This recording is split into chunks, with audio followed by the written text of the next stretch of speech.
کرتا ہوں تو بھی ان سے محبت کر، اور جو جو ان سے محبت کرے اس سے تو محبت کر۔ اور اللہ رب العزت نے اپنے پاک قرآن میں ارشاد فرمایا ہے قُلْ لَا أَسْأَلُكُمْ عَلَيْهِ أَجْرًا إِلَّا الْمَوَدَّةَ فِي الْقُرْبَىٰ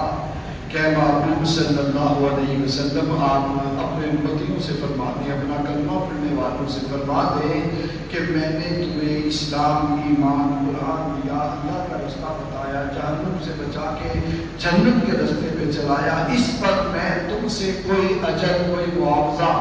کوئی عوض، کوئی وظیفہ طلب نہیں کرتا، بس ایک بات کرتا ہوں اور وہ بات یہ ہے کہ میری اہل بیت سے مودت کرو۔ پہلے نبی بھی اس دنیا میں تشریف لائے، انہوں نے بھی یہی کہا کہ ہم جو تمہیں تبلیغ کر رہے ہیں، تبلیغ رسالت پر ہم تم سے کوئی اجر نہیں مانگتے۔ حضرت ہود نے بھی یہی کہا، حضرت ابراہیم علیہ السلام نے بھی یہی فرمایا، حضرت صالح علیہ السلام نے بھی یہی فرمایا، تمام نبی اور رسول یہی فرماتے رہے کہ ہم تبلیغ رسالت پر تم سے کوئی اجر اور کوئی معاوضہ نہیں مانگتے۔ نبی رحمت صلی اللہ علیہ وسلم نے بھی یہی کہا، لیکن اللہ رب العزت نے فرمایا محبوب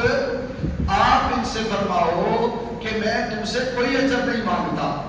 لیکن آپ نہیں کہہ رہے کہ میں آپ سے کہتا ہوں۔ اللہ فرماتے ہیں میں کہتا ہوں کہ اپنی امت سے کہے کہ میں تم سے ایک سوال کرتا ہوں کہ کوئی اجر نہیں چاہتا، صرف ایک بات کا مطالبہ کرتا ہوں، وہ بھی خود نہیں،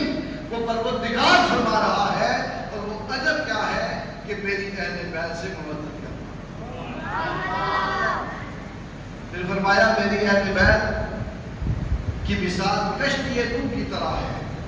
جیسے جو لوگ نوح علیہ السلام کی کشتی میں سوار ہو گئے تھے وہ تباہ ہونے سے، ہلاک ہونے سے، برباد ہونے سے بچ گئے تھے،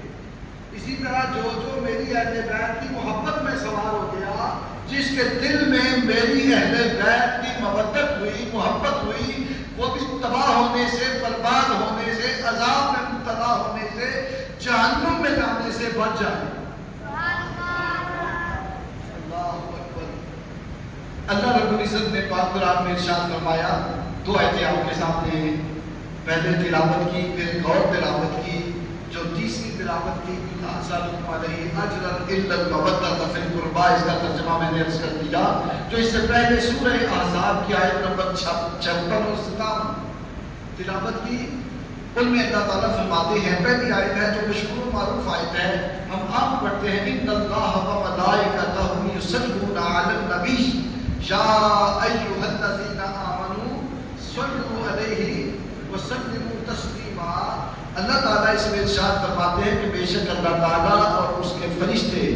درود بھیجتے ہیں نبی رحمت صلی اللہ علیہ وسلم پر۔ یا ایھا الذین آمنوا، اے ایمان والو، صلوا علیہ وسلموا تسلیما، تم بھی میرے محبوب پر درود بھی اور بہت زیادہ سلام بھیجا کرو۔ اور اس سے اگلی آیت میں اللہ تعالیٰ نے ارشاد فرمایا، ان الذین یؤذون اللہ ورسولہ لعنہم اللہ فی الدنیا والآخرہ وأعد لهم عذابا مہینا۔ اللہ تعالیٰ ارشاد فرماتے ہیں کہ اے ایمان والو سن لو، میرے محبوب کے ذریعے سے میں تمہیں بتا دیتا ہوں کہ بے شک وہ لوگ جنہوں نے تکلیف دی، اذیت پہنچائی، دکھ پہنچایا اللہ کو، ان الذین یؤذون اللہ، جس نے اللہ کو اذیت پہنچائی، ورسولہ، اور اس کے رسول کو اذیت پہنچائی، دکھ دیا، لعنہم اللہ فی الدنیا والآخرہ، اس پر دنیا میں اور آخرت میں اللہ تعالیٰ کی لعنت